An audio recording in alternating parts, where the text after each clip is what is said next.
সমস্ত প্রশংসা আল্লাহর জন্য, দরুদ ও সালাম বর্ষিত হোক আমাদের প্রিয় নবী মুহাম্মদ রাসূলুল্লাহ সাল্লাল্লাহু আলাইহি ওয়াসাল্লাম। সম্মানিত মুসলিমবৃন্দ, জীবন চলার পথে আমরা প্রত্যেক মানুষই শারীরিকভাবে অনেক অসুখের মধ্যে পড়ি বা অসুস্থ হই, শরীরের অনেক জটিলতা থাকে, অসুখ থাকে, এবং আমরা প্রত্যেকেই আমাদের সাধ্য অনুযায়ী সে অসুখের চিকিৎসাও করে থাকি। তবে এই বিশ্বাস রেখে যে আল্লাহ তাআলাই হচ্ছেন শিফাদাতা, এই সমস্ত চিকিৎসা হলো মাধ্যম মাত্র। এই শারীরিক অসুস্থতার প্রতি যতটুকু আমরা গুরুত্ব দিই, এর পাশাপাশি কিন্তু মানুষ হিসেবে আমাদের অন্তরের কিন্তু বেশ কিছু অসুখ আছে। সেই অসুখগুলো নিয়ে খুব বেশি আমরা আমাদের জীবনে গুরুত্ব দেই না। শারীরিক অসুখগুলোকে আমরা যতটুকু আমাদের জীবনের জন্য ঝুঁকি মনে করি, কিন্তু অন্তরের অসুখগুলোকে কিছুই মনে করি না। কিন্তু বাস্তবেই শারীরিক অসুস্থতাও সেখানেও বেশ কিছু তারতম্য আছে। অসুখের ক্ষেত্রে কিছু আছে বেশি জটিল, কিছু আছে খুবই হালকা। অন্তরের অসুস্থতার ক্ষেত্রেও কিন্তু এমন আছে তারতম্য, এবং কিছু এমন অসুস্থতা আছে যেগুলো আমাদের শারীরিক অসুস্থতা তো আমাদের দুনিয়ার জীবনের জন্য ঝুঁকি, কিন্তু অন্তরের অসুস্থতাগুলো শুধু দুনিয়ার জীবনে নয়, বরং দুনিয়ার পাশাপাশি আমাদের আখিরাতের জীবনের জন্য বড় ঝুঁকি। সেই অসুস্থতার মধ্যে, সেই অন্তরের অসুস্থতার মধ্যে অন্যতম একটা অসুস্থতা বা অসুখ হলো মুনাফিকি, নিফাক, যেটাকে বলা হয় আরবিতে মুনাফিকি। এটা কিন্তু মারাত্মক একটি অসুখ, অন্তরের অসুখ। আল্লাহ তাআলা বলেছেন ফি কুলুবিহিম মারাদুন ফাযাদাহুমুল্লাহু মারাদা। তাদের অন্তরে অসুস্থতা রয়েছে, আল্লাহ তাআলা তাদের এই অসুস্থতাকে আরো বাড়িয়ে দেন। নিফাকটা হলো অন্তরে কোনো কিছু গোপন রেখে বাইরে তার বিপরীতটা প্রকাশ করা। বাইরে যেটা আমি দেখবো সেটার বিপরীতটা সে অন্তরে ধারণ করে, এটাই হচ্ছে প্রকৃত অর্থে মুনাফিকি। অর্থাৎ ভিতরের সাথে বাইরের কোনো মিল নেই। এবং এই মুনাফিকি আসলে দুই প্রকার। একটা হলো ইতিকাদি, বিশ্বাসগত মুনাফিকি, যেমন কি আল্লাহ তাআলা পবিত্র কোরআনে বলেছেন ওয়ামিনান নাসি মান ইয়াকুলু আমান্না বিল্লাহি ওয়া বিল ইয়াউমিল আখির ওয়া মা হুম বিমুমিনিন। মানুষের মধ্যে অনেকেই বলে যে আমি আল্লাহ এবং পরকালের প্রতি ঈমান এনেছি, কিন্তু আসলে সেই ঈমান আনে না। মানে বাইরে ঠিকই বলতেছে যে সেই ঈমান এনেছে, আসলে প্রকৃতপক্ষে অন্তরে সেই ঈমান আনেনি আল্লাহ তাআলার প্রতি। এটা হচ্ছে বিশ্বাসগত মুনাফিকি, এবং এটা সবথেকে মারাত্মক। এই প্রকার মুনাফিকি মানুষকে ইসলাম থেকে খারিজ করে দেয় এবং সে চিরস্থায়ী জাহান্নামে হয়। দ্বিতীয় প্রকার মুনাফিকি হচ্ছে কর্মগত মুনাফিকি। যেমন হাদিসে এসেছে আল্লাহ রাসূল সাল্লাল্লাহু আলাইহি ওয়াসাল্লাম বলেছেন আরবাউন মুনাফিকি কানা মুনাফিকান খালিসান ওয়া মান কানাত ফিহি খাসলাতুন মিনহুন্না কানাত ফিহি খাসলাতুন মিন নিফাক হাত্তা ইয়াদা। যার মধ্যে চারটা বৈশিষ্ট্য থাকবে সে খালিস মুনাফিক। ইদা তুমিনা খানা, যদি তার কাছে আমানত রাখা হয় সে আমানতের খেয়ানত করে। ওয়া ইদা হাদাসা কাযাবা, কথা যখন বলে সে মিথ্যা বলে। ওয়া ইদা আহাদা গাদা, যখন চুক্তি করে চুক্তিকে ভঙ্গ করে। অন্য বর্ণনা এসেছে ওয়া ইদা ওয়াদা আখলাফ, পুরো ওয়াদা করলে সে ওয়াদা ঠিক রাখে না, ওয়াদার খেলাফ করে। ওয়া ইদা খাসামা ফাজার, সে যদি ঝগড়া করে সে অশ্লীল ভাষায় কথা বলে। এই চারটা যে বৈশিষ্ট্য, এটা কর্মগত মুনাফিকের বৈশিষ্ট্য। এই প্রকার মুনাফিকি একজন মানুষকে ইসলাম থেকে পুরোপুরি ভাবে খারিজ করে দেয় না, তবে নিঃসন্দেহে সে ফাসিক। এবং এই বৈশিষ্ট্যগুলো কর্মগত মুনাফিকের মধ্যে যেমন থাকবে, স্বাভাবিকভাবে বিশ্বাসগত মুনাফিকের মধ্যে থাকাটা আরো স্বাভাবিক। কারণ বিশ্বাসগত মুনাফিক যে সে কিন্তু কাফের, আসলে সে কিন্তু আসলে কাফের। আর যে কর্মগত মুনাফিক সে কাফের নয়, কিন্তু নিঃসন্দেহে সে ফাসিক। সম্মানিত উপস্থিতি, আসলে বিশ্বাসগত মুনাফিকি যেটা, সেটাকে ছোট মুনাফিকিও বলা হয়। কর্মগত মুনাফিকি যেটা, সেটাকে ছোট মুনাফিকি বলা হয়। আর বিশ্বাসগত মুনাফিকিটা হচ্ছে বড় মুনাফিকি, কারণ সে কাফের। আমরা অনেক সময় হয়তো আমাদের ধারণা অনুযায়ী মুনাফিকের বৈশিষ্ট্য জানতে চাইলে আমরা সাধারণত এই চারটা বা তিনটা বৈশিষ্ট্যই বলে থাকি বা মনে করি যে এগুলোই হচ্ছে মুনাফিকের বৈশিষ্ট্য। কিন্তু বড় মুনাফিক যে আসলে কাফের, তার কিন্তু অনেক বৈশিষ্ট্য পবিত্র কোরআনে আল্লাহ তাআলা বর্ণনা করেছেন, সেগুলো আমরা উল্লেখ করব। তবে তার পূর্বে একটা বিষয় আমরা জানবো, সেটা হচ্ছে এই মুনাফিকি জিনিসটা কিন্তু আমরা প্রথমেই বলেছি যে আমাদের জীবনের জন্য অনেক মারাত্মক। মারাত্মক বড় একটা ব্যাধি অন্তরে, এবং দুনিয়া এবং আখিরাতের জন্য ঝুঁকি। কেন কেন এই মুনাফিকটা খারাপ? মুনাফিকিটা এত নিকৃষ্ট হওয়ার বা এত ঝুঁকিপূর্ণ হওয়ার চারটা মৌলিক কারণ আছে। তার মধ্যে প্রথমটা হলো যে আল্লাহ তাআলা পবিত্র কোরআনে বহু জায়গায় মুনাফিকদের কথা উল্লেখ করেছেন। প্রায় 340টি আয়াতে মুনাফিকের কথা উল্লেখ আছে, এবং এই মুনাফিকি থেকে তিনি সতর্ক করেছেন মানুষকে। দ্বিতীয় বিষয় হলো যে আল্লাহ তাআলা পবিত্র কোরআনে কাফের মুশরিকদের থেকে মুনাফিকদেরকে নির্দিষ্ট আখ্যায়িত করেছেন। এক আয়াতে আল্লাহ তাআলা বলেছেন ওয়া'দাল্লাহুল মুনাফিকিনা ওয়াল মুনাফিকাতি ওয়াল কুফফারা নার জাহান্নাম। আল্লাহ তাআলা পুরুষ মুনাফিক, নারী মুনাফিক এবং কাফেরদেরকে জাহান্নামের প্রতিশ্রুতি দিচ্ছেন, ওয়াদা করছেন জাহান্নামে। খালিদিনা ফিহা, সেখানে তারা চিরস্থায়ী থাকবে। হিয়া হাসবুহুম, এবং এটাই তাদের জন্য যথেষ্ট, তাদের কর্মের জন্য এটাই যথেষ্ট, এই জাহান্নামে থাকাটা চিরস্থায়ী পাবে। ওয়ালা'নাহুল্লাহ, আল্লাহ তাদেরকে অভিশাপ দেন। ওয়ালাহুম আযাবুম মুকিম, এবং তাদের জন্য রয়েছে চিরস্থায়ী শাস্তি। খেয়াল করে দেখুন, এক আয়াতের মধ্যে আল্লাহ তাআলা কতগুলো কথা বললেন। তিনি বললেন যে তাদেরকে জাহান্নামের আগুনের প্রতিশ্রুতি দিয়েছেন, এটাই তো যথেষ্ট। একজন মানুষের শাস্তি হওয়ার জন্য আমরা এটা কিন্তু বুঝতে পারবো যে এটাই তো যথেষ্ট, আর কি বলার প্রয়োজন? কাউকে যদি আল্লাহ তাআলা জাহান্নামের আগুনের শাস্তি দেন এবং চিরস্থায়ী সেখানে থাকে, আর কিছু প্রয়োজন আছে? কিন্তু না, আল্লাহ তাআলা যখন আরো কিছু বলবেন আমাদের মনে রাখতে হবে যে অবশ্যই এটা আরো ভয়ানক বিষয়। মনে করলে চলবে না যে জাহান্নামের শাস্তি তো হলে যথেষ্ট, না, আরো কিছু যখন যোগ করছেন তিনি আরো বলছেন সেখানে চিরস্থায়ী থাকবে। আবার তিনি বলছেন যে আল্লাহ তাদেরকে লানত করেন এবং এটাই তাদের জন্য যথেষ্ট, এবং তাদের জন্য রয়েছে চিরস্থায়ী শাস্তি। একবার বললেন যে সেখানে তারা চিরস্থায়ী থাকবে, আবার আল্লাহ তাআলা বলছেন যে তাদের জন্য রয়েছে চিরস্থায়ী শাস্তি। তার মানে বিষয়টা অনেক ভয়ানক। সম্মানিত উপস্থিতি, তবে এখানে এই আয়াতে আমরা বুঝলাম যে মুনাফিক, পুরুষ মুনাফিক হোক, নারী মুনাফিক হোক, কাফের হোক, তাদের জন্য এগুলো শাস্তি। সবাই কাফের হোক আর মুনাফিক হোক, কিন্তু স্পেশাল মুনাফিকদের ব্যাপারে আল্লাহ তাআলা অন্য আয়াতে বলেছেন ইন্নাল মুনাফিকিনা ফি দারকিল আসফালি মিনান নার। মুনাফিকরা জাহান্নামের নিম্ন স্তরে থাকে। তার মানে কাফেরদের থেকে এরা নিকৃষ্ট।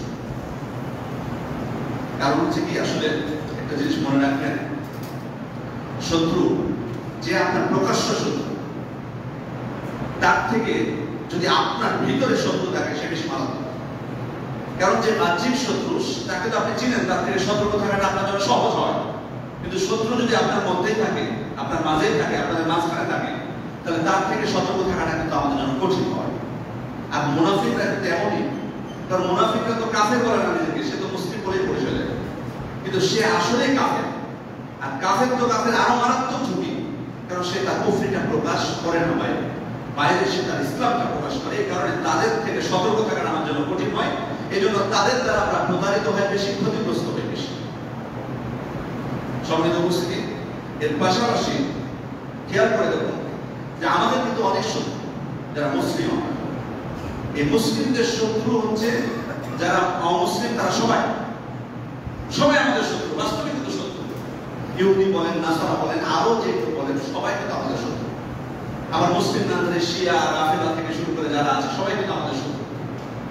এত শত্রু থাকার পরও আল্লাহ তাআলা পবিত্র কোরআনে মুনাফিকদের ব্যাপারে বলছেন হুমুল আদু, তারাই প্রকৃত শত্রু। মুনাফিকদের কথা বলছেন, এত শত্রু, প্রকাশ্য শত্রু থাকার পরও আল্লাহ তাআলা পবিত্র কোরআনে বলছেন যে হুমুল আদু, তারাই হচ্ছে আমাদের শত্রু। ফাহদারহুম, আপনি তাদের থেকে সতর্ক থাকুন। তার মানে বোঝা যাচ্ছে যে এরা সব থেকে মারাত্মক শত্রু আমাদের। পরে সাহাবায়ে কেরাম রাদিয়াল্লাহু আনহুম, তাদের ঈমান সম্পর্কে আমরা জানি কত একনিষ্ঠ পাক্কা ঈমানদার তারা ছিলেন।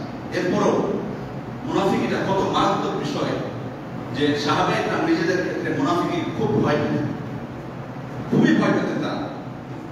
যেমন ইবনে আবি মুলাইকা রাহিমাহুল্লাহ তিনি বলছেন আদরাকতু 30 মিন আসহাবিন নবী সাল্লাল্লাহু আলাইহি ওয়াসাল্লাম কুল্লুহুম ইয়াখাফু নিফাকা আলা নাফসিহি। আমি আল্লাহ রাসূল সাল্লাল্লাহু আলাইহি ওয়াসাল্লামের প্রায় 30 জন সাহাবীর সাক্ষাৎ পেয়েছি, তাদের সবাই নিজেদের ক্ষেত্রে মুনাফিকিকে খুব ভয় পেতেন। মুনাফিকি জিনিসটা নিজেদের ক্ষেত্রে তারা খুব ভয় পেতেন। 30 জন সাহাবীর সাক্ষাৎ পেয়েছেন, সবার কথা বলছেন যে মুনাফিকি খুব ভয় পেতেন তারা। এরপরে দেখুন আরেকটি ঘটনা, ওমর ইবনে খাত্তাব রাদিয়াল্লাহু আনহুর সময়ে একজন মারা গেলেন, প্রকাশ্য মুসলিম সে। এই জন্য ওমর ইবনে খাত্তাব রাদিয়াল্লাহু আনহু তার জানাজা পড়তে যাচ্ছেন। হুযায়ফা ইবনে ইয়ামান রাদিয়াল্লাহু আনহু তখন ওমর ইবনে খাত্তাবকে বলছেন, আমিরুল মুমিনিন, আপনি তার জানাজা পড়তে যাচ্ছেন, কিন্তু আসলে তো সে তো মুনাফিক। আল্লাহর রাসূল সাল্লাল্লাহু আলাইহি ওয়াসাল্লামের যুগে যারা মুনাফিক ছিল তাদের লিস্টে তার নাম আছে। এই মুনাফিকদের খবর কিন্তু সবাই জানতেন না। আল্লাহর রাসূল সাল্লাল্লাহু আলাইহি ওয়াসাল্লাম কিন্তু প্রকাশ করেননি, কিন্তু হুযায়ফা ইবনে ইয়ামান তিনি ছিলেন সিররু রাসূলিল্লাহি সাল্লাল্লাহু আলাইহি ওয়াসাল্লাম, আল্লাহর রাসূল সাল্লাল্লাহু আলাইহি ওয়াসাল্লাম গোপন বিষয়গুলো জানতেন। কে মুনাফিক আর কে মুনাফিক না তিনি ভালো করে জানতেন। সেই মুনাফিকদের লিস্ট তার কাছে ছিল, তিনি জানতেন কে মুনাফিক। এখান থেকে আরেকটা শিক্ষা আছে, আমরা অনেক সময় আমাদের মাঝের মুনাফিকগুলোকে খুব পরিচয় করে দিতে চাই, প্রকাশ্যে বলতে চাই, আসলে এটা খুব বেশি ভালো কাজ না। এই পদ্ধতি বুঝে যাচ্ছে, দেখুন আল্লাহ রাসূল প্রকাশ করেন এই মুনাফিকদের। হ্যাঁ, তাদের আচরণ দেখে মুসলিমরা বুঝতে পেরেছেন, কিন্তু সেভাবে প্রকাশ করেন। সেভাবে যদি প্রকাশ হয়ে থাকতো ওমর ইবনে খাত্তাবও জানতেন, কিন্তু তিনি জানেন না, তিনি জানাজা পড়তে যাচ্ছেন। হুযায়ফা ইবনে ইয়ামান রাদিয়াল্লাহু আনহু তাকে বাধা দিচ্ছেন যে আমিরুল মুমিনিন আপনি যাবেন না, কারণ সে তো মুনাফিক। এই কথা শোনার পর ওমর ইবনে খাত্তাব তার মতো ইমানদার ব্যক্তি হুযায়ফা রাদিয়াল্লাহু আনহুকে জিজ্ঞেস করেছেন যে মুনাফিকদের লিস্টে আমার নাম নাই বাবা? তুমি তো 17 বছর তার থেকে, আমার নামও কি নাই? আমার নাম আছে নাকি? আবার খেয়াল করে দেখুন যে তার মতো শ্রেষ্ঠ ইমানদারদের একজন, এই উম্মতের মধ্যে শ্রেষ্ঠ ইমানদার হচ্ছেন আবু বকর, তারপরে হচ্ছেন ওমর ইবনে খাত্তাব। সেই ওমর ইবনে খাত্তাব ভয় পাচ্ছেন নিজের উপর মুনাফিক। আর আমাদের মতো দুর্বল ইমানদার ব্যক্তিরা এগুলোকে আমরা পাত্তাই দিই না। এই জন্য আমাদের ইমান নিয়ে আমরা কখনোই চিন্তিত থাকি না, আমরা আরেকজনের ইমান নিয়ে চিন্তিত থাকি, আরেকজনের ভুল ধরা নিয়ে ব্যস্ত থাকি, কিন্তু নিজের আত্মসমালোচনা কখনো করতে রাজি না। সম্মানিত উপস্থিতি, তাহলে দেখুন সাহাবীরা নিজের উপর কিভাবে মুনাফিকের ভয়। আবু দারদা রাদিয়াল্লাহু আনহু তার কাছে গেলেন, জুবাইর ইবনে নুফাইল। তো সেখানে যাওয়ার পর দেখলেন যে উনি সালাত আদায় করছেন। সালাতের শেষ বৈঠকে তিনি এতই কান্না করছেন এবং মুনাফিক থেকে আল্লাহর কাছে আশ্রয় চাচ্ছেন। আবু দারদা রাদিয়াল্লাহু আনহু যখন সালাত শেষ করলেন, তখন জুবাইর ইবনে নুফাইল তাকে বলছেন, আবু দারদা কি ব্যাপার, আপনি এত মুনাফিক নিয়ে এত বিচলিত কেন? আপনি সালাত আদায় করছেন, তাশাহুদ শেষে দোয়া করছেন, দোয়ার মধ্যে আপনি বারবার মুনাফিক থেকে আল্লাহর কাছে আশ্রয় চাচ্ছেন, এত মুনাফিককে আপনি ভয় করেন কেন?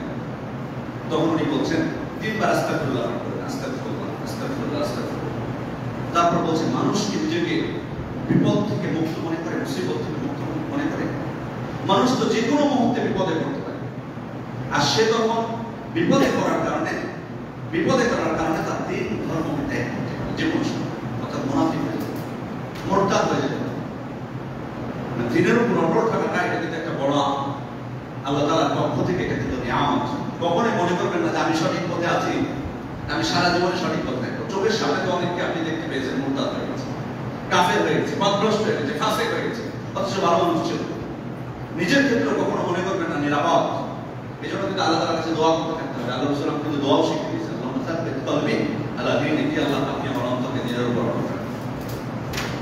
এই জন্য সাহাবীরা ভয় পেতেন। হামজালা রাদিয়াল্লাহু আনহু, যে হামজালা আপনারা জানেন উহুদের যুদ্ধে শহীদ হয়েছেন, সে হামজালা রাদিয়াল্লাহু আনহু আবু বকর রাদিয়াল্লাহু আনহুকে বলছেন যে নাফাকা হামজালা, আবু বকর হামজালা মুনাফিক হয়ে গেছে। নিজের কথাই বলছেন যে আবু বকর রাদিয়াল্লাহু আনহু যে হামজালা মুনাফিক হয়ে গেছে। তো আবু বকর রাদিয়াল্লাহু আনহু তাকে জিজ্ঞেস করছেন, এই কথা তুমি কেন বলছো যে হামজালা মুনাফিক হয়ে গেছে? উনি বলছেন যে আমরা আল্লাহর রাসূল সাল্লাল্লাহু আলাইহি ওয়াসাল্লামের কাছে যখন থাকি, তখন তিনি যখন জান্নাত জাহান্নামের ভয় দেখান, তখন মনে হয় যে সচক্ষে মনে হয় দেখতে পাচ্ছি, ভীতি সৃষ্টি হয়। কিন্তু যখন তার কাছ থেকে চলে আসে, আবার আমরা পরিবার পরিজন নিয়ে ব্যস্ত হয়ে যাই। সেই রকম অনুভূতি বা ভয় তখন যেভাবে থাকে সেভাবে থাকে না। তার মানে তো তাহলে বোঝা যাচ্ছে যে আমার অবস্থার পরিবর্তন হয়ে যায়। এটা তো মুনাফিকই, উনার দৃষ্টিতে যায়। আবু বকর রাদিয়াল্লাহু আনহু বলছেন, ঠিকই তো বলেছো তুমি, এটা তো বাস্তবে হয়। আল্লাহ রাসূল সাল্লাল্লাহু আলাইহি ওয়াসাল্লামের কাছে গেছেন, যে ওই একই কথা বলছেন, হামজালা রাদিয়াল্লাহু আনহু, নাফাকা হামজালা ইয়া রাসূলুল্লাহ, আল্লাহ রাসূল হামজালা মুনাফিক হয়ে গেছে। আল্লাহ রাসূল বলছেন যে কেন এই কথা বলছো? কারণ একই কারণ বললেন যে আল্লাহ রাসূল আপনি যখন জান্নাত জাহান্নামের ভয় দেখান, আপনার কাছে এই কথাগুলো শুনে মনে হয় যে সচক্ষে জান্নাত জাহান্নামকে দেখতে পাচ্ছেন, ভীতি সৃষ্টি হয়, জান্নাতের প্রতি আগ্রহ সৃষ্টি হয়। কিন্তু এখান থেকে যখন চলে যায় দুনিয়া নিয়ে আবার ব্যস্ত হয়ে যায়, আবার ভুলে যায়, সেই রকম অনুভূতি আর ঈমান তখন আর থাকে না। আল্লাহ রাসূল বললেন যে তুমি যদি আমার কাছে থাকার সময় যে ঈমান তোমার মধ্যে থাকে, সেটা যদি সব সময় থাকতো তো ফেরেশতারা ঘরে বাইরে তোমাদের সাথে মুসাফা করতো। ওয়ালাকিন সাআতান বা'দা সাআ ইয়া হামজালা, কিন্তু ইয়া হামজালা এটা পরিবর্তন হতে পারে। এটাকে এত ভয় করার কারণে মানুষের অবস্থা সবসময় একরকম থাকে না, যে সবসময়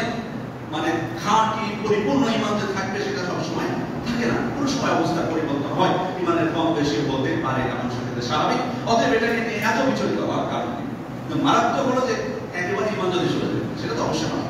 ইমানে যদি কমতি হয়ে যায় কোনো কারণবশত, এটা হতে পারে, এটাকে নিয়ে এত বিচলিত থাকতে হবে না। কত কথা এই উদাহরণগুলো বলার কারণ হচ্ছে, দেখুন সাহাবাইকরা তারা আমাদের থেকে কত ইমানদার ছিলেন, তাদের মতো ইমানদার হতে বলেছেন আল্লাহ তাআলা আমাদেরকে। ফাইন আমানু বিমিসলি মা আমানতুম বিহি, এই সাহাবীরা তোমরা যেভাবে ঈমান এনেছো সেভাবে যদি তারাও ঈমান আনে, তাহলে তারা সঠিক হিদায়াত পাবে। তার মানে বোঝা যাচ্ছে সাহাবাইকরা ঈমান কতটা খাঁটি ঈমান ছিল, তাদের ঈমানের মতো আমাদের ঈমান হওয়ার কথা তিনি বলেছেন। এরপরেও তারা মুনাফিককে তারা কত ভয় পেতেন। সম্মানিত উপস্থিতি, এবার আমরা জানবো মুনাফিকদের কিছু বৈশিষ্ট্য, যে যারা খাঁটি মুনাফিক, কাফের মুনাফিক, বড় মুনাফিক, তাদের বৈশিষ্ট্য কি। প্রথম বৈশিষ্ট্য হচ্ছে তারা আল্লাহর বিধান থেকে তারা মুখ ফিরে, আল্লাহর বিধান তাদের পছন্দ হয়। ওয়াইদা কিলা লাহুম তাআলাউ ইলা মা আনজালাল্লাহু ওয়া ইলা রাসূলিহি রাআইতাল মুনাফিকিনা ইয়াসুদ্দুনা আনকা সুদুদা, যখন আপনি তাদেরকে বলবেন যে আল্লাহ তাআলা যা নাযিল করেছে সেটার দিকে তোমরা আসো, আল্লাহ রাসূল সাল্লাল্লাহু আলাইহি ওয়াসাল্লামের বিধানের দিকে তোমরা ফিরে আসো, তখন আপনি তাদেরকে দেখবেন যে সে একেবারে আপনার থেকে মুখ ফিরিয়ে দিচ্ছে।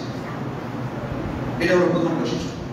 দ্বিতীয় বৈশিষ্ট্য হলো যে তারা আল্লাহ রাসূল সাল্লাল্লাহু আলাইহি ওয়াসাল্লামকে মিথ্যা আরোপ করে, মিথ্যা কথা বলে। ওয়ালাহুম আযাবুন আলীমুন বিমা কানু ইয়াকযিবুন, তাদের জন্য রয়েছে যন্ত্রণাদায়ক শাস্তি।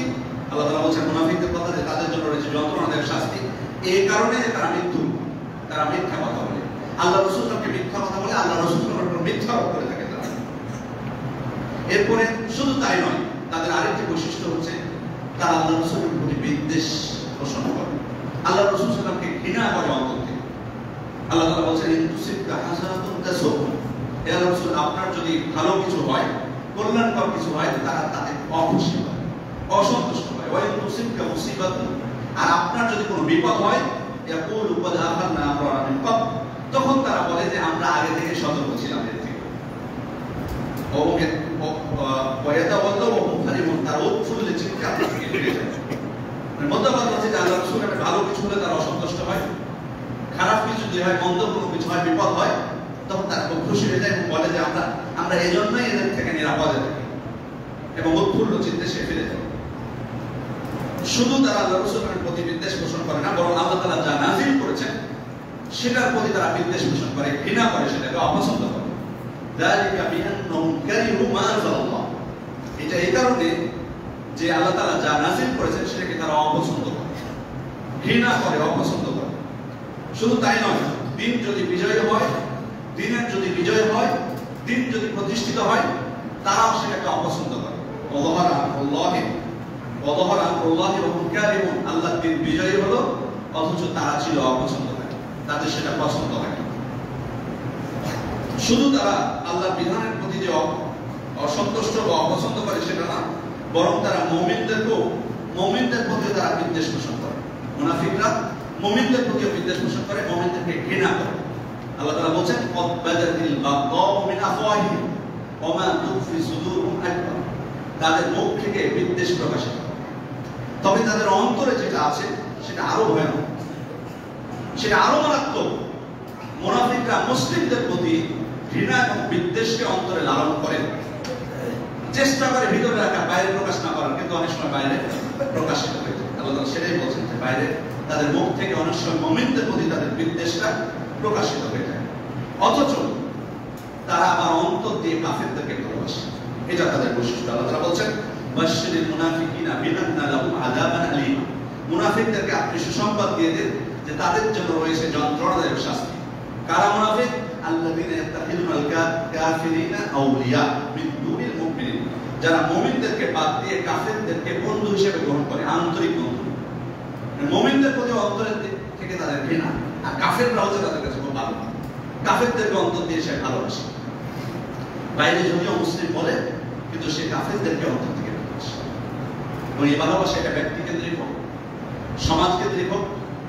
সে যেমন মুসলিম ব্যক্তিকে পছন্দ না করে কাফের ব্যক্তিকে অপছন্দ করছে, মুসলিম সমাজকে ভালো না বেশি কুফরি সমাজকে সে ভালোবাসছে, মুসলিম কান্ট্রিকে দেশকে ভালো না বেশি কুফরি দেশকে, অমুসলিম দেশকে সে ভালোবাসছে। এটা হলো মুনাফিকদের অন্যতম একটা বৈশিষ্ট্য। শুধু তাই নয়, বরং তারা মুমিনদেরকে নিয়ে ঠাট্টা তামাশা, বিদ্রুপ করে দেয়। ইন্নাল্লাযীনা আজরামু কানু মিনাল্লাযীনা আমানু ইয়ালহাবুন, যারা অপরাধী তারা মুমিনদেরকে নিয়ে হাসাহাসি করে। ওয়াইদা মারু বিহিম ইয়াতাগামাজুন, আর তাদের নিকট দিয়ে যখন অতিক্রম করে তারা চোখ টিপনি মারে। তারপরে মুমিনদেরকে নিয়ে ঠাট্টা তামাশা, বিদ্রুপ, খেল তামাশা তারা করে থাকে। শুধু মুমিনদেরকে নিয়ে নয়, বরং মুনাফিকরা আল্লাহ তাআলাকে নিয়ে, রাসূল সাল্লাল্লাহু আলাইহি ওয়াসাল্লামকে নিয়ে, তার বিধানকে নিয়ে ঠাট্টা তামাশা করতে তারা দ্বিধাবোধ করে না। তাবুকের যুদ্ধে আল্লাহ রাসূল সাল্লাল্লাহু আলাইহি ওয়াসাল্লাম যখন গিয়েছিলেন, এক মুনাফিক আউফ ইবনে মালিকের কাছে এসে বলছেন রাসূল সাল্লাল্লাহু আলাইহি ওয়াসাল্লাম সম্পর্কে, বড় বড় সাহাবায়ে কেরাম সম্পর্কে বলছেন এসে, ওই মুনাফিক যে এই সমস্ত আমাদের কারি সাহেবরা এরা তো শুধুমাত্র খাবার খেয়ে পেট ভর্তি করে, এরা তো মিথ্যা কথা বলে, আর এরা শত্রুর সামনে গেলে এরা ভীত হয়ে যায়। কার সম্পর্কে বলছে? রাসূল সাল্লাল্লাহু আলাইহি ওয়াসাল্লাম সম্পর্কে সরাসরি। আউফ ইবনে মালিক রাদিয়াল্লাহু আনহু এসে রাসূল সাল্লাল্লাহু আলাইহি ওয়াসাল্লাম সম্পর্কে, আবু বকর, ওমর এবং বড় বড় সাহাবায়ে কেরাম সম্পর্কে এই কথা বলছে যে তারা ভীত, শত্রুর সামনে খাবার খেয়ে শুধু পেট ভরায়, মুখে মিথ্যা কথা বলে। আউফ ইবনে মালিক সাথে সাথে বলছেন, কাযাবতা, তুমি মিথ্যা বলছো, ওয়ালাকিন্নাকা মুনাফিক, বরং তুমি হচ্ছে একটা মুনাফিক। লা উখবিরান্না রাসূলুল্লাহ সাল্লাল্লাহু আলাইহি ওয়াসাল্লাম, তোমার এই বিষয়টা আমি অবশ্যই আল্লাহ রাসূলকে জানাবো। তুমি যুদ্ধে এসেছো, যুদ্ধ করতে কাফেরদের বিরুদ্ধে, আর আল্লাহ রাসূল সাল্লাল্লাহু আলাইহি ওয়াসাল্লামকে নিয়ে, সাহাবায়ে কেরামকে নিয়ে তুমি বিদ্রোহ করছো, মিথ্যা কথা বলছো তুমি। আল্লাহ রাসূল সাল্লাল্লাহু আলাইহি ওয়াসাল্লামের কাছে দৌড় দিয়ে গেছেন উনি, কিন্তু যে দেখেন তাকে সংবাদ দেওয়ার প্রয়োজন হয়নি, সংবাদ চলে এসেছে উপর থেকে, ওহী নাযিল হয়ে গেছে আল্লাহ রাসূলের উপর। এই মুনাফিক যখন জানতে পেরেছে, তখন আল্লাহ রাসূলের কাছে দৌড় দিয়েছে ক্ষমা চাওয়ার জন্য। উষ্টির পিছনে ঝুলতে শুরু করেছে। আল্লাহ রাসূলের উষ্টিটা চলতে ছিল, আর সে উষ্টির পিছনে ঝুলতে ছিল, প্রস্তর খণ্ড তার গায়ে এসে পড়ছিল, পা হাত ছেড়ে যাচ্ছিল তার। সে বারবার ক্ষমা চাচ্ছে আল্লাহ রাসূলের কাছে, বলছে, ইয়া রাসূলুল্লাহ, ইন্নামা কুননা নাখুদু ওয়া নালআব। আল্লাহ রাসূল, এমনি তো আমরা এমনি আলাপচারিতা করছিলাম আপনাকে নিয়ে, এমনি একটু খেলতামাশা করছিলাম মাত্র, রসিকতা করছিলাম, এই মাত্র। আল্লাহ তাআলা ঈশ্বরের উত্তর দিয়েছেন এটা। আল্লাহ তাআলা বলেন, কুল, হে নবী আপনি বলে দেন, আবিল্লাহি ওয়া আয়াতিহি ওয়া রাসূলিহি কুনতুম তাস্তাহজিউন, তোমরা আল্লাহর সাথে, আল্লাহর আয়াতসমূহের সাথে, তার রাসূলের সাথে তোমরা খেলতামাশা করছো, ঠাট্টা তামাশা করছো। লা তাহতাদিরু ক্বাদ কাফারতুম বা'দা ঈমানিকুম, কোন প্রকার ওজর তোমরা পেশ করো, বরং ঈমান আনার পর তোমরা কাফের হয়ে গেছো। স্পষ্ট যে আল্লাহ রাসূল সাল্লাল্লাহু আলাইহি ওয়াসাল্লামকে রসিকতা করা, ঠাট্টা তামাশা করা। সম্মানিত উপস্থিতি, তার মানে বোঝা যাচ্ছে, যদিও এই ব্যক্তি পরবর্তীতে প্রমাণিত হয়েছে যে তিনি খানটি তাওবা করেছিলেন, পরবর্তীতে যুদ্ধে অংশগ্রহণ করে শহীদ হয়েছে, কিন্তু বোঝা যাচ্ছে এখান থেকে যে মুনাফিকরা শুধুমাত্র মুমিনদেরকে নিয়ে ঠাট্টা তামাশা বা রসিকতা করে না, বরং তারা আল্লাহ, তার বিধিবিধান এবং রাসূল সাল্লাল্লাহু আলাইহি ওয়াসাল্লামকে নিয়েও তারা ঠাট্টা তামাশা করে। সম্মানিত উপস্থিতি, এবং তারা মুমিনদেরকে বিভিন্ন ইশারা ইঙ্গিতে বা প্রকাশ্যে হোক তারা বুঝাতে চায় যে তাদের জ্ঞান নেই, তাদের জ্ঞান বুদ্ধি নেই, তাদেরকে নির্বোধ আখ্যায়িত করে থাকে। মুমিনদেরকে তারা নির্বোধ আখ্যায়িত করে। আল্লাহ তাআলা বলেন, ওয়াইদা কিলা লাহুম আমিনু কামা আমানান নাস ক্বালু আনুমিনু কামা আমানাস সুফাহা, যখন তাদেরকে বলা হয় মুনাফিকদেরকে যে লোকেরা যেভাবে ঈমান এনেছে তোমরাও সেরকম ঈমান আনো, তখন তারা বলে, আনুমিনু কামা আমানাস সুফাহা, নির্বোধরা যেমন ঈমান এনেছে আমাদেরকেও তোমরা নির্বোধ পেয়েছো যে আমরা ঈমান আনতে যাব। তার মানে তারা মুমিনদেরকে নির্বোধ হিসেবে আখ্যায়িত করে থাকে। সম্মানিত উপস্থিতি, এরপরে মুনাফিকদের অন্যতম আরেকটি বৈশিষ্ট্য হচ্ছে অহংকার করা। ওয়াইদা কিলা লাহুম তাআলাউ ইস্তাগফির লাকুম রাসূলুল্লাহি লাওয়া রুউসুহুম ওয়া রাআইতাহুম ইয়াসুদ্দুনা ওয়া হুম মুস্তাকবিরুন। আল্লাহ তাআলা বলেন, যখন তাদেরকে বলা হয় যে আসো, ফিরে এসো, তোমরা ফিরে আসো, আল্লাহ রাসূল সাল্লাল্লাহু আলাইহি ওয়াসাল্লাম তোমাদের জন্য ইস্তিগফার করবেন, মানে যে বাতিল পথে তোমরা চলে গেছো সে পথ থেকে তোমরা ফিরে আসো, আল্লাহ রাসূল সাল্লাল্লাহু আলাইহি ওয়াসাল্লাম তোমাদের জন্য ক্ষমা প্রার্থনা করবেন। কিন্তু না, তারা মাথা নেড়ে অস্বীকৃতি জানায় এবং অহংকার বশত তারা ফিরে চলে। তার অহংকারটা হচ্ছে মুনাফিকদের অন্যতম একটা বৈশিষ্ট্য। সালাতের ক্ষেত্রে, ইবাদতের ক্ষেত্রে অলসতা। মুনাফিকরা যদিও বাহ্যিকভাবে নিজেদেরকে মুসলিম হিসেবে উপস্থাপন করে, কিন্তু ইবাদতের ক্ষেত্রে তারা অলস। ওয়াইদা ক্বামু ইলা সালাতি ক্বামু কুসালা, সালাতে যখন দাঁড়ায় অলসতার সাথে দাঁড়ায়। মুনাফিকরা এই দান খয়রাতের ক্ষেত্রেও তারা বিমূঢ়, দান তারা করে না। ওয়ালা ইউনফিকুনা ইল্লা ওয়া হুম কারিহুন, আল্লাহ তাআলা বলেন তারা দান করলেও তারা অপছন্দের সাথে, অসন্তুষ্টির সাথে দান করে। মানে হয়তো মানুষে কি বলবেন না দিলে তখন হয়তো বাহ্যিকভাবে দেয়, কিন্তু আসলে তাদের অন্তরে সন্তুষ্ট চিত্তে তারা এই দানটা করে না। এরপরে শুধু নিজেরা যে দান করে না সেটা না, অন্যদেরকেও দান করতে তারা বাধা দেয়। বলবে যে এই মসজিদটা এটা কাদের মসজিদ, তোমরা তো চিনো না, আমাকে কেন দান করতে যাবো, আমি তো কোনোদিন এক পয়সা দিই না। জুমার দিন শেষের দিকে, খুতবা শেষের দিকে যাই, 2 রাকাত পড়ে চলে আসি। মসজিদে দান করার কোনো প্রয়োজন আছে? খবরদার, দরকার নেই, আমিও তো দিই না। 5 টাকা দিই না, 10 টাকা দিলেও ক্ষতি না। নিজেরা যেমন দান করবে না, অন্যদেরকে বাধা দেয়। আল্লাহ তাআলা বলছেন, হুমুল্লাযীনা ইয়াকুলুনা লা তুনফিকু আলা মান ইনদা রাসূলিল্লাহি হাত্তা ইয়ানফাদু। তারা বলে থাকে যে রাসূলের নিকট যারা আছে তাদেরকে কোনো কিছু দান করো না। তোমরা যদি দান করাটা বন্ধ করে দাও, তাহলে ওরা দেখবে রাসূলের কাছ থেকে চলে আসবে, রাসূলকে ত্যাগ করে চলে আসবে। সম্মানিত উপস্থিতি, মুনাফিকদের আরেকটি বৈশিষ্ট্য হচ্ছে যে তারা অসৎ কাজের আদেশ করে এবং অসৎ কাজের আদেশ করে সৎ কাজ থেকে মানুষকে বাধা দেয়। অসৎ কাজের আদেশ করে সৎ কাজ থেকে বাধা দেয়। আল্লাহ তাআলা বলছেন, ওয়াল মুনাফিকুনা ওয়াল মুনাফিকাতু বা'দুহুম মিন বা'দ। পুরুষ মুনাফিক হোক, নারী মুনাফিক হোক, তারা একই, তারা একে অপরের অংশ। ইয়া'মুরুনা বিল মুনকার, তারা অন্যায় কাজের আদেশ করে।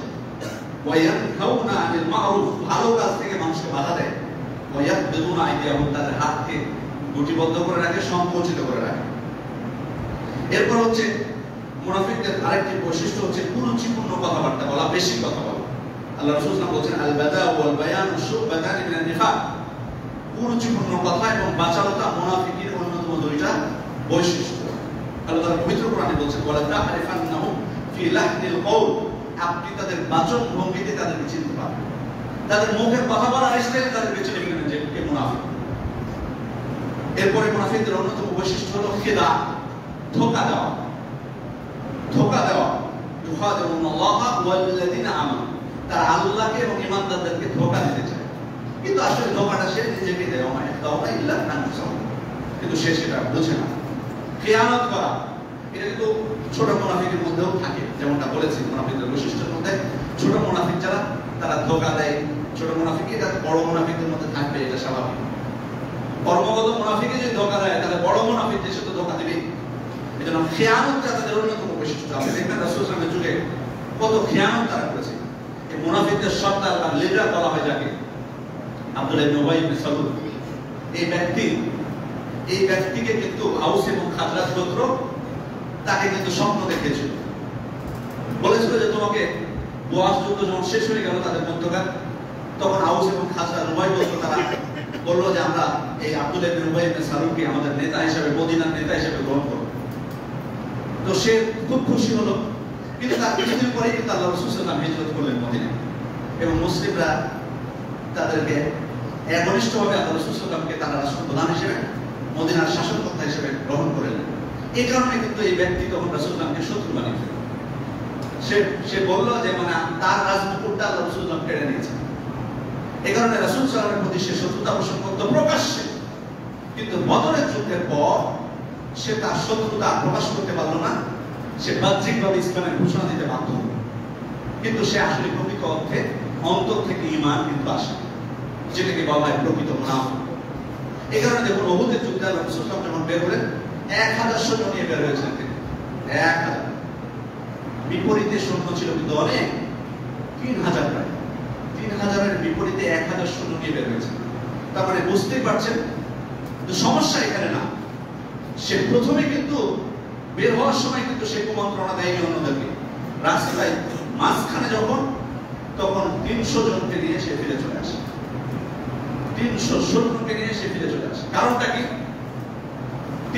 1000 আর 700 মধ্যে তেমন পার্থক্য নেই, কিন্তু তার উদ্দেশ্য হচ্ছে রাস্তার মাঝখান থেকে যদি আমি নিয়ে আসি তাদের মনোবল হারিয়ে ফেলবে, তাহলে অন্য মুসলিমরা যাদেরকে সে ফিরিয়ে নিয়ে আসে তারা মনোবল হারাবে। তার মানে সে চাচ্ছে অন্তর থেকে যে কাফেররাই বিজয়ী হোক। তাহলে দেখুন, প্রয়োজনের সময় কঠিন মুহূর্তে সে খিয়ানত করেছে মুনাফিক।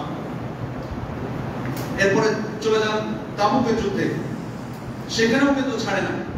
তাবুকের যুদ্ধের সময় দেখুন আল্লাহ তাআলা কি বলছেন সূরা আহজাবের মধ্যে, ওয়া ইয়াকুল মুনাফিকুনা ওয়াল্লাযিনা ফি কুলুবিহিম মারাদ।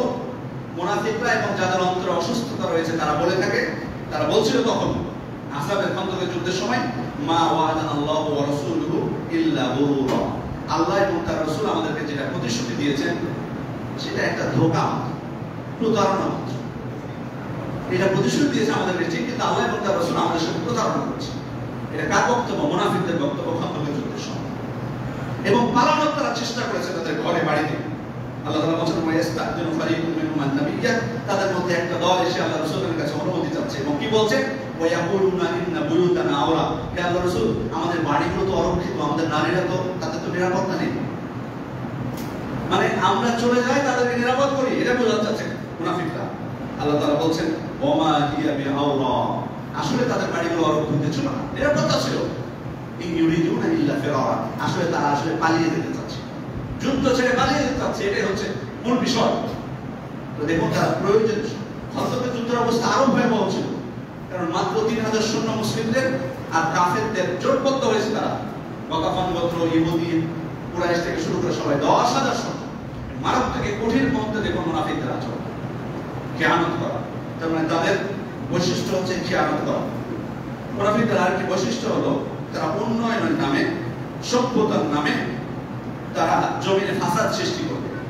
বাহ্যিকভাবে মনে হবে যে তারা ভালো কিছু করতে চাচ্ছে, কিন্তু আসলে তারা জমিনে ফাসাদ সৃষ্টি করতে চায়। ওয়াইদা কিলা লাহুম লা তুফসিদু ফিল আরদি ক্বালু ইন্নামা নাহনু মুসলিমুন, যখন তারা জমিনে ফাসাদ সৃষ্টি করে, যখন তাদেরকে বলা হয় যে তোমরা জমিনে ফাসাদ সৃষ্টি করো না, তখন তারা বলে ইন্নামা নাহনু মুসলিমুন, আমরা তো আসলে শান্তি স্থাপন করতে চাচ্ছি।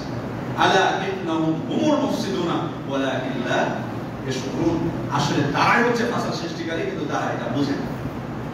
সম্মানিত উপস্থিতি, এই হচ্ছে সংক্ষিপ্তভাবে মুনাফিকদের কিছু বৈশিষ্ট্য, বড় মুনাফিকদের বৈশিষ্ট্য, যেগুলো পবিত্র কোরআনে বা হাদিসে আল্লাহ রাসূল সাল্লাল্লাহু আলাইহি ওয়াসাল্লাম উল্লেখ করেছেন। তবে এই বৈশিষ্ট্য সম্পর্কে বা মুনাফিকদের সম্পর্কে হুযায়ফা রাদিয়াল্লাহু আনহু তিনি সাহাবায়ে কেরামকে তার যুগে, সাহাবায়ে কেরামের যুগে, মানে আল্লাহ রাসূল সাল্লাল্লাহু আলাইহি ওয়াসাল্লামের মৃত্যুর পর তিনি বলছেন, আল মুনাফিকুন আল্লাযিনা ফীকুম শাররুম মিনাল মুনাফিকিন আল্লাযিনা কানু আলা আহদি রাসূলিল্লাহি সাল্লাল্লাহু আলাইহি ওয়াসাল্লাম।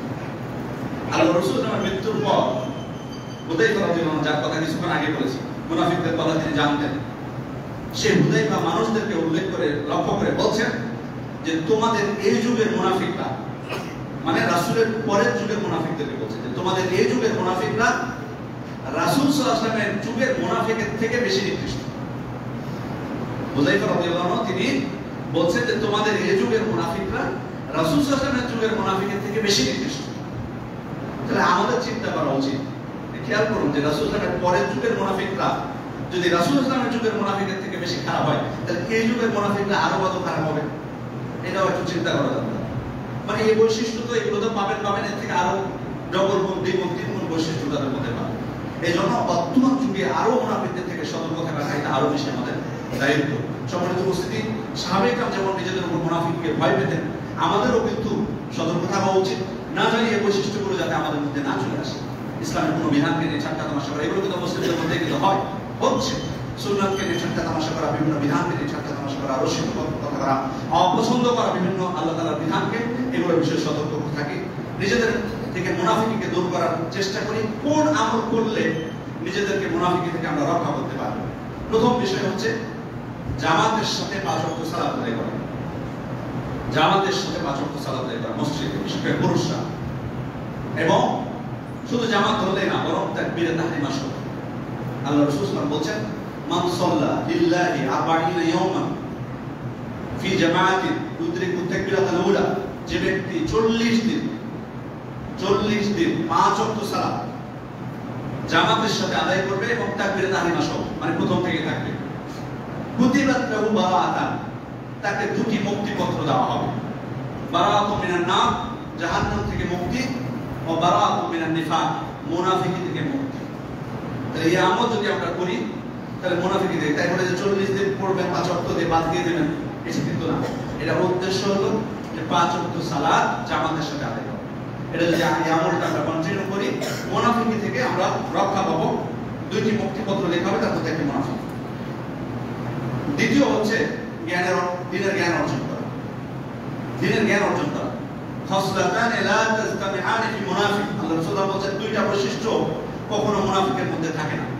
একটা হচ্ছে হুসনু সামতিন ওয়ালা ফিকুন ফিদ্দিন, সদাচার এবং দিনের জ্ঞান। দিনের জ্ঞান মুনাফিকের মধ্যে থাকে না। এজন্য দিনের জ্ঞান বেশি বেশি অর্জন করা উচিত, যাতে নিজেকে মুনাফিকি থেকে রক্ষা করতে পারে। বেশি বেশি সাদাকা করা, কারণ আপনারা শুনলেন যে সাদাকা না করাটা, নিজে না করা এবং মানুষকে বাধা দেওয়াটা মুনাফিকদের কাজ। এজন্য আমরা মুনাফিকি থেকে রক্ষা পেতে বেশি বেশি সাদাকা করব। এরপরে রাত্রি জাগরণ করব। রাত্রি জাগরণ কেন করব? মোবাইল টিপার জন্য, ফেসবুক দেখার জন্য না, সালাত আদায় করার জন্য, তাহাজ্জুদের সালাত, রাত্রি সালাত আদায় করার জন্য। কাতাদা রাহিমাহুল্লাহ বলছেন কাল্লামা সাহিরুল লাইলা মুনাফিক, মুনাফিক খুব কমই রাতে জাগরণ করে, মুনাফিক খুব কমই রাতে জাগে। কিন্তু বর্তমান যুগের মুনাফিকরা না, কিন্তু মানে এখানে মুনাফিক কমই রাতে জাগে, মানে রাতে জেগে ইবাদত করে, মানে সে রাতে জেগে ইবাদত করে না মুনাফিক, কারণ সে তো আসলে কাফের। মানুষকে দেখানোর জন্য হয়তো ফরজটা করতে যায় চোখের সামনে, কিন্তু সে রাত্রে জাগরণ করে তাহাজ্জুদের সালাত আদায় করবে না। রাত্রে জাগলে যে মুনাফিক থেকে মুক্ত আপনি না, রাত্রে জেগে যদি সালাত আদায় করে তাহলে নিজেকে মুনাফিক থেকে মুক্ত করবে। এরপর বেশি বেশি আল্লাহর জিকির করা, কারণ মুনাফিকরা আল্লাহর জিকির করে না, ওয়ালা ইয়াযকুরুনাল্লাহ ইল্লা কলিলা, তারা অল্প জিকির করে। এরপর বেশি বেশি আল্লাহ তাআলার কাছে দোয়া করা যেন আল্লাহ তাআলা আমাদেরকে মুনাফিক থেকে রক্ষা করেন। যেমনটা আবু দারদা রাদিয়াল্লাহু আনহু বর্ণনায় আমরা পেলাম যে তিনি তাশাহুদ শেষে দোয়ার স্থানগুলোতে মুনাফিকি থেকে দোয়া করতেন এবং কান্নাকাটি করতেন। সেজন্য আমরা আল্লাহ তাআলার কাছে দোয়া করব তিনি যাতে আমাদেরকে দ্বীনের উপর অটুট রাখেন, অটল রাখেন এবং মুনাফিকি থেকে, কুফরি থেকে, মুরতাদ হওয়া থেকে আমাদেরকে রক্ষা করেন।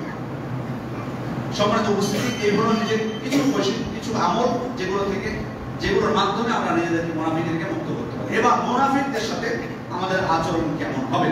মুনাফিকরা যে সমস্ত জায়গাগুলোতে চলাফেরা করে, যে সমস্ত জায়গায় তাদের পদচারণা, তাদের স্থান, সেগুলোকে এড়িয়ে চলে। আল্লাহ তাআলা বলেন ফালা তাকুদু মাআহুম, তাদের সাথে বসবে না, তাদের সাথে বন্ধুত্ব করে তাদের সাথে বসবে না। উলাইকাল্লাযীনা ইয়া'লামুল্লাহু মা ফি কুলুবিহিম ফাআরিদ আনহুম, আল্লাহ তাআলা তাদের অন্তরে কি রয়েছে আল্লাহ তাআলা ভালো করে জানেন, অতএব আপনি তাদেরকে উপেক্ষা করুন। এরপর হচ্ছে মুনাফিকদের আনুগত্য না করা। ইয়া আইয়ুহান নাবিয়্যু ইত্তাকিল্লাহ, হে আল্লাহর নবী আপনি আল্লাহকে ভয় করুন। ওয়ালা তুতি'ল কাফিরিনা ওয়াল মুনাফিকিন, আপনি কাফের এবং মুনাফিকদের আনুগত্য করবেন। মুনাফিকদেরকে নেতা হিসেবে গ্রহণ না করা। লা তাকুলু লিল মুনাফিক সাইয়্যিদ, তুমি মুনাফিককে নেতা বলিও না। ফাইন্নাহু ইয়াকু সাইয়্যিদান ফাকাদ আসকাতুম রাব্বাকুম, তুমি যদি মুনাফিককে নেতা হিসেবে গ্রহণ করে থাকো তুমি তোমার রবকে অসন্তুষ্ট করবে। মুনাফিকের পক্ষে তর্ক বিতর্ক না করা, তার পক্ষে না যাওয়া। ওয়ালা তুজাদিল আনিল্লাযীনা ইখতানুনা আনফুসাহুম, যারা নিজেদের সাথে প্রতারণা করেছে আপনি তাদের পক্ষে বাদ বিতর্কটা করবেন না। এরপর তাদের বিষয়ে কঠোর হওয়া। ইয়া আইয়ুহান নাবিয়্যু জাহিদিল কুফারা ওয়াল মুনাফিকিনা ওয়াগলুদ আলাইহিম, হে আল্লাহর রাসূল আপনি কাফের এবং মুনাফিকদের বিরুদ্ধে যুদ্ধ করুন এবং তাদের প্রতি কঠোর হন। তবে প্রথম অবস্থায় আল্লাহর রাসূল খুব বেশি কঠোর ছিলেন না, কিন্তু জীবনের শেষ মুহূর্তে তিনি কঠোর হয়েছিলেন মুনাফিকদের প্রতি, যেমনটি আমরা জানতে পারব। এরপরে মুনাফিকদের জানাজায় অংশগ্রহণ করা যাবে না, মুনাফিকদের জানাজায় অংশগ্রহণ করা যাবে না। আল্লাহর রাসূল আল্লাহ তাআলা বলেন, এটা একটা প্রেক্ষাপট রয়েছে। আল্লাহর রাসূল এই আব্দুল্লাহ ইবনে উবাই ইবনে সালুল, এই ব্যক্তি আল্লাহর রাসূল সাল্লাল্লাহু আলাইহি ওয়াসাল্লামকে যে কত কষ্ট দিয়েছে তার হিসাব কি হয়েছে? আপনাদেরকে বললাম বহু যুদ্ধ থেকে শুরু করেছে, সৈন্য নিয়ে ফিরে আসা, খন্দকের যুদ্ধ, এরপরে সম্ভবত বনু মুস্তালিক যুদ্ধে, বনু মুস্তালিকের যুদ্ধে আপনারা জানেন বেশ কিছু ঘটনা এখানে আছে যে আল্লাহর রাসূল সাল্লাল্লাহু আলাইহি ওয়াসাল্লাম মুহাজির এবং আনসারদের মধ্যে পানি নিয়ে সম্ভবত বাগবিতণ্ডা করা হয়েছিল। তো সেখানে আনসারী একজন মুহাজির আনসারকে কটু কথা বলে বসে। আল্লাহর রাসূল সাল্লাল্লাহু আলাইহি ওয়াসাল্লাম রাগান্বিত হন তাদের উপর, আমি বেঁচে থাকতে তোমরা এই ঝগড়া বিতর্ক বিতর্কে। এই মুনাফিক আব্দুল্লাহ ইবনে উবাই ইবনে সালুল সেও ছিল সেখানে। সে যখন শুনতে পেল এই কথা সে খুব রাগান্বিত হলো মুহাজিরদের উপর রাগান্বিত, কারণ সে তো মদিনার মানুষ ছিল। এই জন্য আনসারদেরকে লক্ষ্য করে বললো যে এই সমস্ত কুকুরগুলোকে লালন করে এই কুকুরগুলোই তো আমাদেরকে কামড় দিবে। মানে মুহাজিরদেরকে তোমরা আশ্রয় দিয়েছো মদিনাতে, তাদেরকে খাওয়াচ্ছ, কত কিছু করেছো, ভাতৃত্ব হিসেবে গ্রহণ করে, এখন দেখো তারাই তোমাদের সাথে ঝগড়া বিবাদ লিপ্ত হচ্ছে। কটু কথা বলে বসলে এই মুনাফিক খারাপ কথা বলে বসলে, এবং বললো এর সাথে সাথে যে মদিনায় ফিরে যাওয়ার পর মদিনার সম্মানিত ব্যক্তি, নিকৃষ্ট ব্যক্তিকে মদিনা থেকে বের করে দিবে। মানে কি বোঝাতে চাইলো? সে বোঝাতে চাইলো যে আমি হচ্ছে সম্মানিত ব্যক্তি আর আল্লাহ রাসূল সাল্লাল্লাহু আলাইহি ওয়াসাল্লাম হচ্ছে নিকৃষ্ট। এই কথা যখন বলেছে আব্দুল্লাহ ইবনে উবাই, সেখানে যায়েদ ইবনে আরকাম রাদিয়াল্লাহু আনহু ছোট্ট সাহাবী, বয়স কম ছিল, উনি এই কথা কিন্তু শুনে নিয়েছেন এই আব্দুল্লাহ ইবনে উবাইয়ের কথা।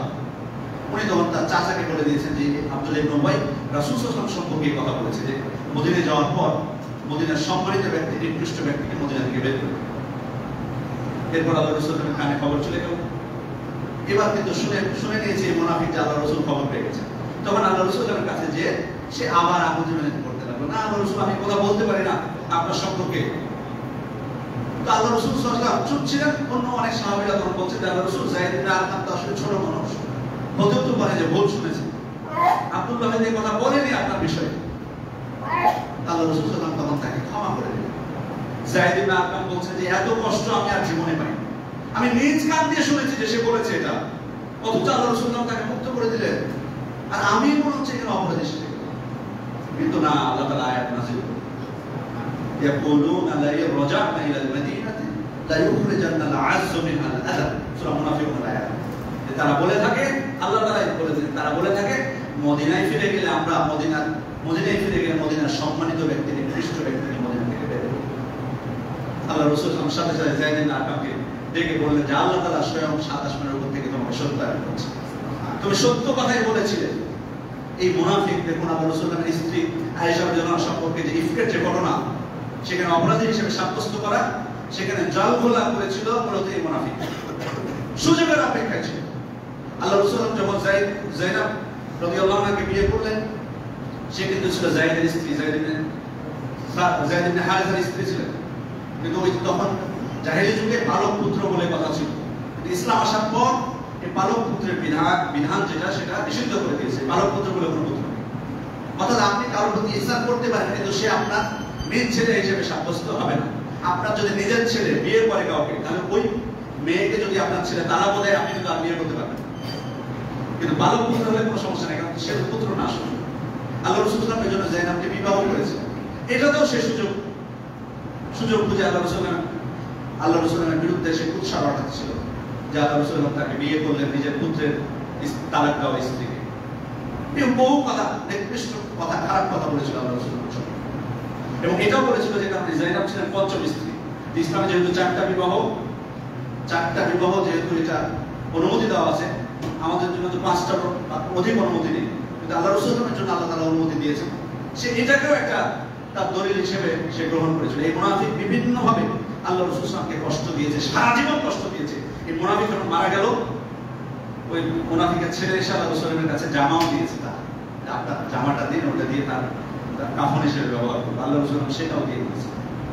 দেখুন কত দয়া ছিল আল্লাহ রাসূলের, কেমন দয়া ছিল যে সেটা এই মুনাফিক যে এত কষ্ট দিয়েছে তার জন্য আল্লাহ রাসূল যে জামাটাও দিয়ে দিয়েছেন। এমনকি তার জানাজা সালাতও করতে যাচ্ছে, ওমর ইবনে খাত্তাব ধরে নিয়েছেন আল্লাহ রাসূল সাল্লাল্লাহু আলাইহি ওয়াসাল্লামকে, আল্লাহ রাসূল আপনি যে আপনাকে সারা জীবন কষ্ট দিয়েছে, এত কষ্ট দিয়েছে, তার জানাজা সালাত আপনি করতে যাচ্ছেন।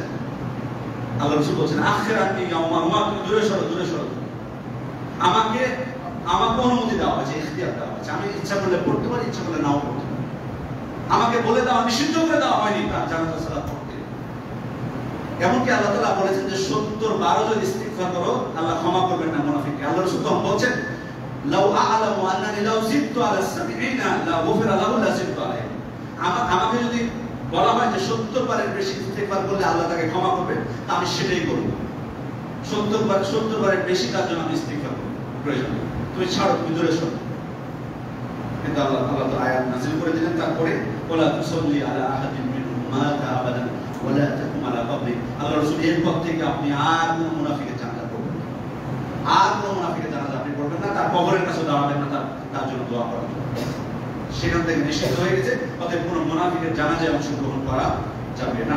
সম্মানিত উপস্থিতি, আল্লাহ তাআলার কাছে আমরা দোয়া করি তিনি যেন আমাদেরকে এই নিকৃষ্ট ভয়াবহ এই যে অসুখ অন্তরে, আমরা তো খুতবার শুরুতে আমি বলেছি যে আমরা শারীরিক অসুস্থতাকে খুব বেশি ভয় পাই, সেগুলো নাকি গুরুত্ব দিই, কিন্তু এই ভয়াবহ এই যে অসুখ অন্তরের অসুখ মুনাফিক, এটা কত মারাত্মক মানুষের জন্য, আমাদের জন্য। আল্লাহ তাআলার কাছে আন্তরিকভাবে আমরা দোয়া করবো তিনি যাতে আমাদেরকে এই নিকৃষ্ট অসুখ থেকে আমাদের অন্তরকে হেফাজত করেন, আমাদেরকে রক্ষা করেন, আর মুনাফিকদের ক্ষতি থেকে আমাদেরকে আল্লাহ তাআলা বাঁচান। আল্লাহুম্মা আমিন। আকুলু কওলি হাযা ওয়া আস্তাগফিরুল্লাহ লি ওয়া লাকুম ওয়া লিজামিইল মুসলিমিনা মিন কুল্লি যামবিন ফাস্তাগফিরুহু ওয়া তুবু ইলাইহি ইন্নাহু হুয়াত তাওয়াবুর রাহিম।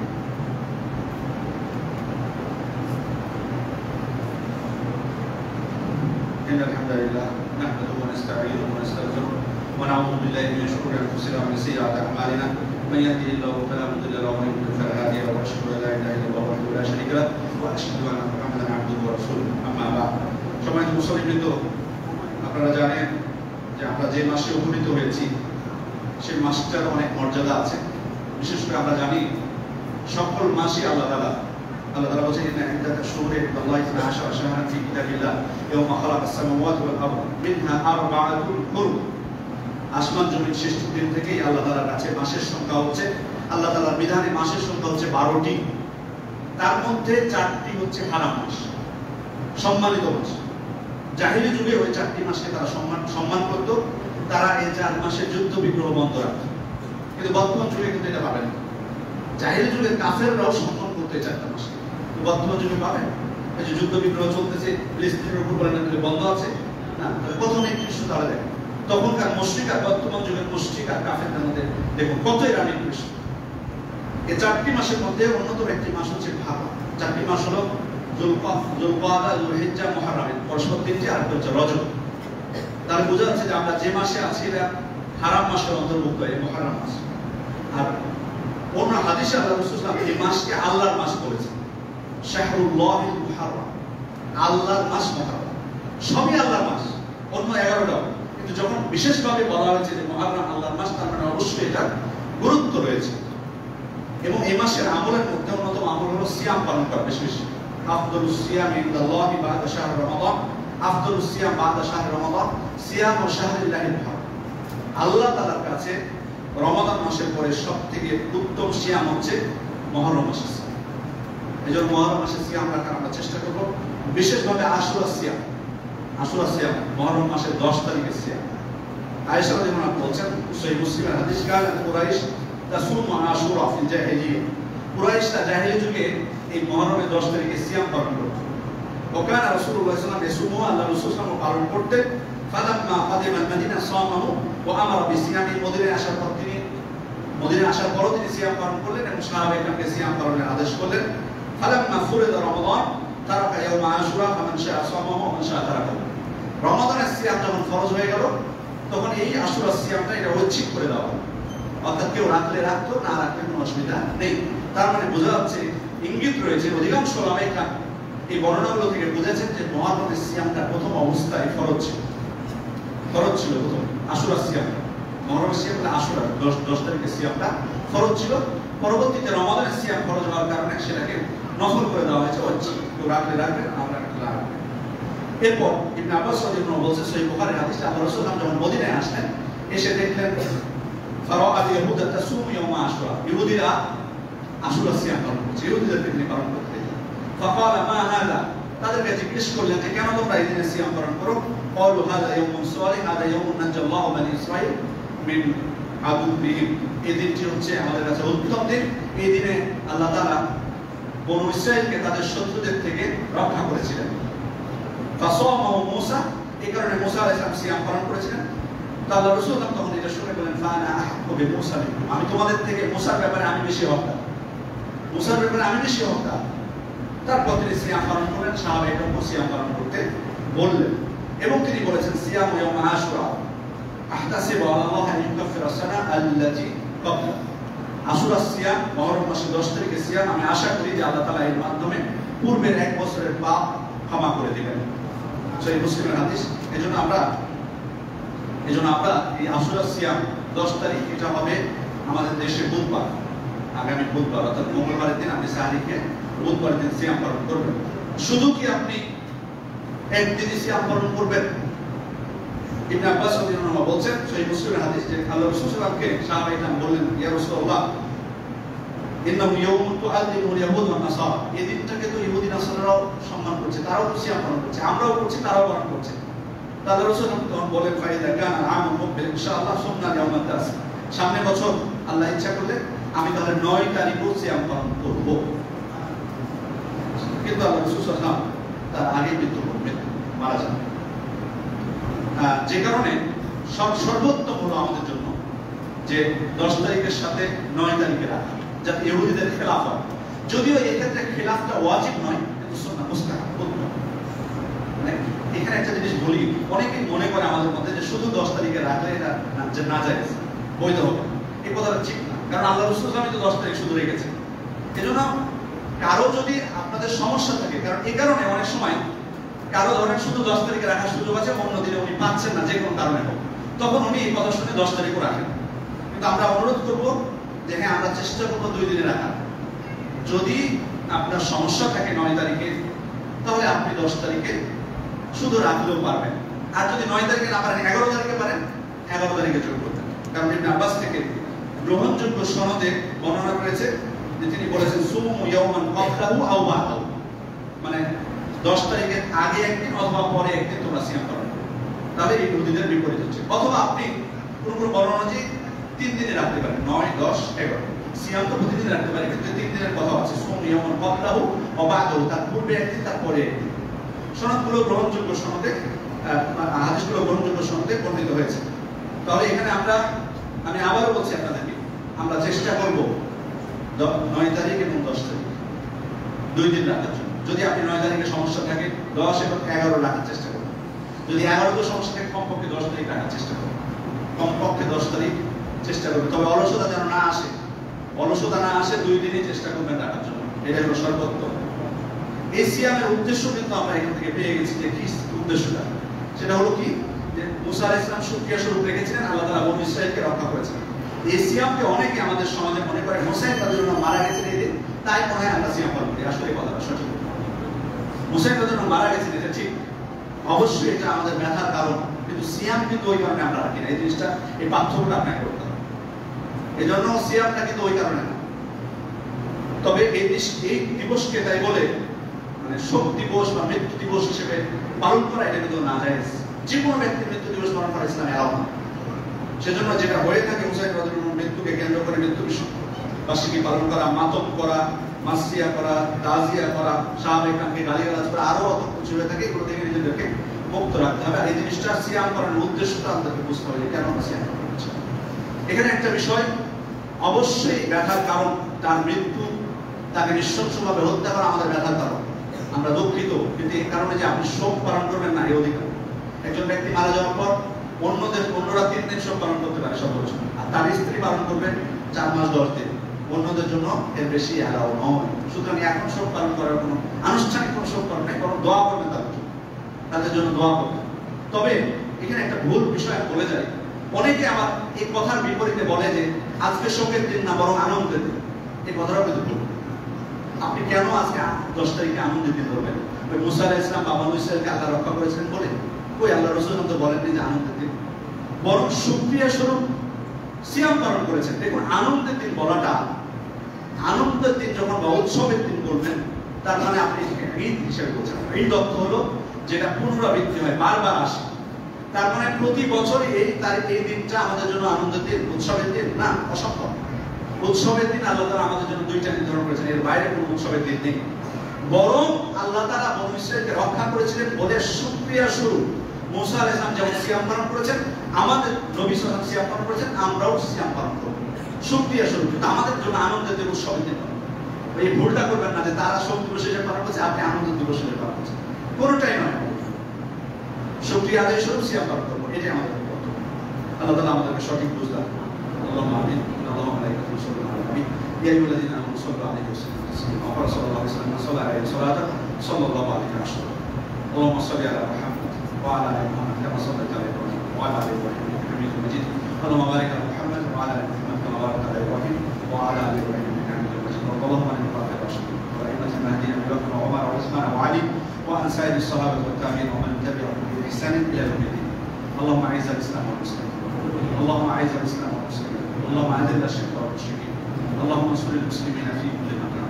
اللهم انصر المسلمين في كل مكان. ربنا ظلمنا انفسنا وان لم تغفر لنا وترحمنا لنكونن من الخاسرين. ربنا اتنا في الدنيا حسنه وفي الاخره حسنه وقنا عذاب النار. اللهم اشف مرضانا وارحم موتانا واغفر لنا جميعا يا رب العالمين.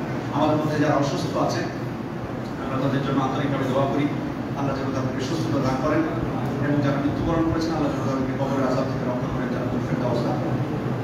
ইবাদাল্লাহ ইয়ারহামুকুল্লাহ, ইন্নাল্লাহ ইয়া'মুরু বিল আদলি ওয়াল ইহসান ওয়া ইতা'i যিল কুরবা ওয়া ইয়ানহা আনিল ফাহশা'i ওয়াল মুনকারি ওয়াল বাগyi ইয়া'iদুকুম লা'allakum tadhakkarun। ফাযকুরুল্লাহা ইয়াযকুরকুম ওয়াদ'উহু ইয়াস্তাজিব লাকুম ওয়া যিকরুল্লাহি আকবার ওয়াল্লাহু ইয়া'লামু মা তাসনা'উন।